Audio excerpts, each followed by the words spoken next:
All right. Today, November 24th, 2025, we'll call to order the meeting of Tennessee Local Development Authority.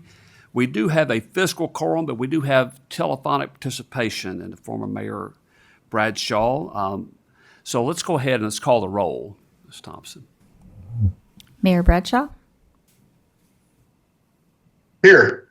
Mr. Wayman, Here. Secretary Hargett, Here. Comptroller Mumpower, Here. Mayor Brown. Present. All right, we do have a quorum. Do we have anybody from the public who wishes to address the TLDA today? Any public comment? All right, well, seeing none, we'll move right along. Our next item is approval of minutes from the October 20, 2025. They're in your packets. Chair will entertain a motion for approval. Motion.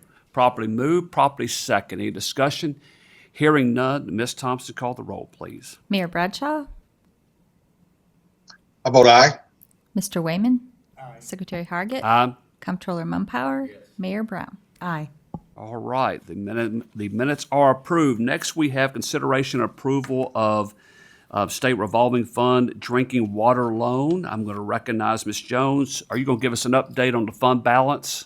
Yes, sir. Okay, let's do that first, and I think we have one loan in Clifton, if I'm correct. Yes, sir. All right, let's go. Fabulous. First, I'd like to say thank you to Sandy Thompson because she has provided several years of fabulous guidance, mentoring, and support for me personally in the SRF program.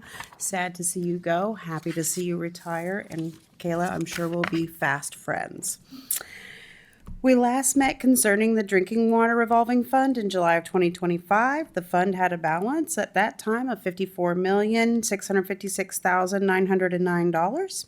Since then, SRF has recognized increases to the fund of principal and interest repayments from loans, treasury interest earned, and capitalization grants for the base program, as well as the general supplemental short-term funding from an IIJA, or Infrastructure Investments and Jobs Act, along with the required state match.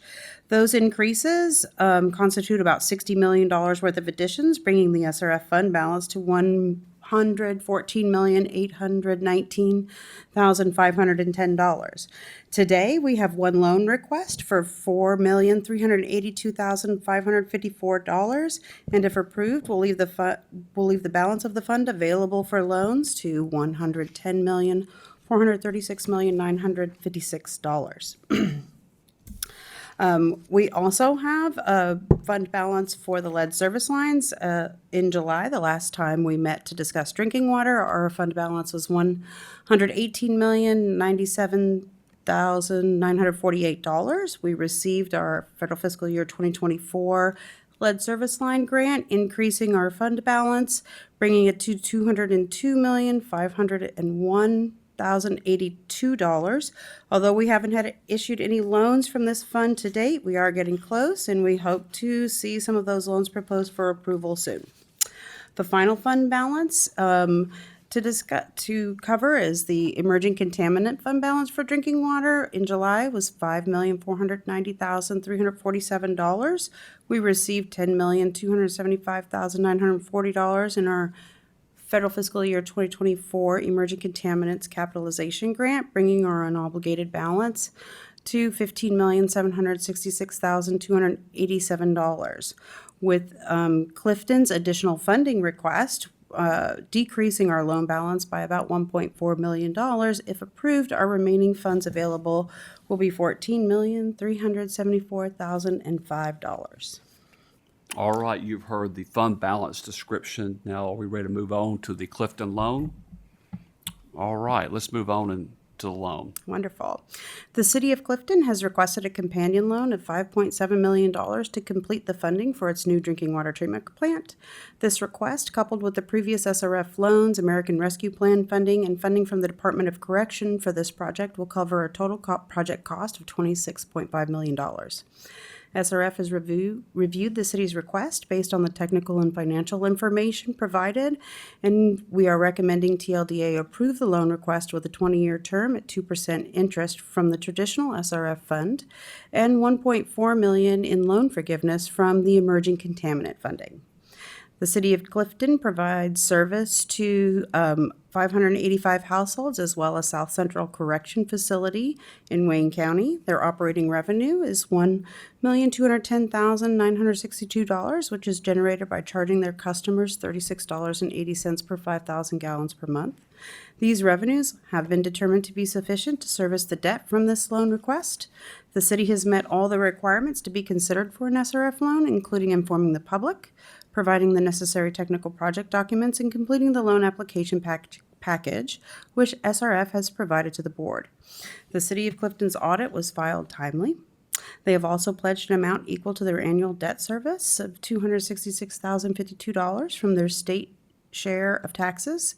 Their maximum annual debt service based on this request and their prior loan constitutes 133.49% of their state share taxes. However, SRF believes they are at low risk for default and have enough ratepayer-based revenue to support the annual debt service for both loans. SRF recommends board approval of this loan based on the information provided. All right, you've heard the item. Can I get a motion for approval? Motion. Properly moved. Was that a second, Commissioner? Properly moved, properly second. Any discussion?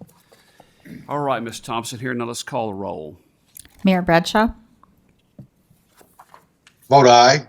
Mr. Wayman, Aye. Secretary Hargit, Aye. Comptroller Mumpower, Yes. Commissioner Bryson, Mayor Brown. Aye. All right, the item is approved. Ms. Jones, I'll give you some credit too. I appreciate your enthusiasm. You worked in two fabulous and a wonderful in there. So that really, that really lifts things up on a gloomy afternoon. So thank you. Thank you. All right, our next item is consideration and approval of the TLDA's SRF policy and guidance for borrowers. Ms. Carr, are you going to take that one for us? I will. All right, thank you. So at the July meeting of this authority, the authority instructed staff to explore a policy requiring utilities to demonstrate a competitive bid process for financial advisory services when seeking approval to issue additional debt. Staff have taken this under consideration and are proposing the addition of a debt management responsibilities section to the policy with several subsections requiring borrowers to adopt a debt management policy, have safeguards for issuances of high-risk debt, and to have a process in place for the selection of financial professionals. Staff also proposed the addition of a balanced budget requirement, which recognizes that local governments are prohibited from borrowing when they don't have a balanced budget. Staff are also proposing changes that would add 3 factors to the section factors to be considered for a request to issue additional debt. The 3 factors is that they should demonstrate they have a balanced budget, have adopted a debt management policy, and demonstrate that they are in compliance with the borrower's policy for selection of financial professionals. Additionally, edits are proposed in the definitions section and then correspondingly throughout the document to remove references to municipal borrowers and utility districts and systems. And now the document refers to them collectively as borrowers and distinguishes the loans between those secured by ad valorem or state shared taxes versus those not. Edits are proposed to the non-ABT borrower section to clarify that when the borrower has a loan that is not secured by ad valorem taxes, that TLDA approval is required to issue additional debt, even if it's going to be subordinate to the SRF loan. I'd note that this does not change the requirement, as this was always the intent of the policy, but there was sometimes confusion with the language. Finally, the single audit requirement section was revised because it still made reference to the old threshold of $750,000, which the feds have revised to $1 million. Other non-substantive corrections were made as part of the normal editing process, but those are the changes that are before you. All right, thank you, Ms. Carr. You've heard the staff recommendation. Is there a motion? Motion. Properly moved? Properly multiple seconds. Okay, any discussion? Hearing none, Ms. Thompson, you mind calling the roll for us? Mayor Bradshaw, Aye. Mr. Wayman, Aye. Secretary Hargit, Comptroller Mumpower, Yes. Commissioner Bryson, Mayor Brown. All right, the item is approved. Thank you very much. Our next item is one that may sound familiar to those of you who've been tuning in this afternoon. It's consideration approval resolution of the TLDA concerning appointment of Assistant Secretary. At this point, we're all familiar with the fact that Ms. Thompson has chosen to retire, but we're very fortunate she helped plan ahead and help prepare this body and help prepare her successor. And we do have a resolution in the packet which would appoint Ms. Kayla Carr as the new Assistant Secretary for the Tennessee Local Development Authority. Can I get a motion? Motion. Properly moved? Properly seconded. Any discussion? All right, hearing none. Ms. Thompson, do you want to call the roll? Or would you rather me call the roll? I can do it. Go ahead. Mayor Bradshaw, Aye. Mr. Wayman, Aye. Secretary Hargit, Aye. Comptroller Mumpower, Yes. Commissioner Bryson, Mayor Brown. Aye. All right, thank you. Congratulations, Ms. Carr. Congratulations, Ms. Thompson. Our next item is a report on, the item is approved, excuse me. The next item is a report on notification of the City of Mumford submitted to comply with TLDA SRF policy and guidance for borrowers. Ms. Thompson, you going to take that one for us? Sure. The next three items are like this, and these are basically a requirement that these entities notify us to comply with our SRF and TLDA policy and guidance. And so these are actually just notifications and need the acknowledgement of the board, and that's it.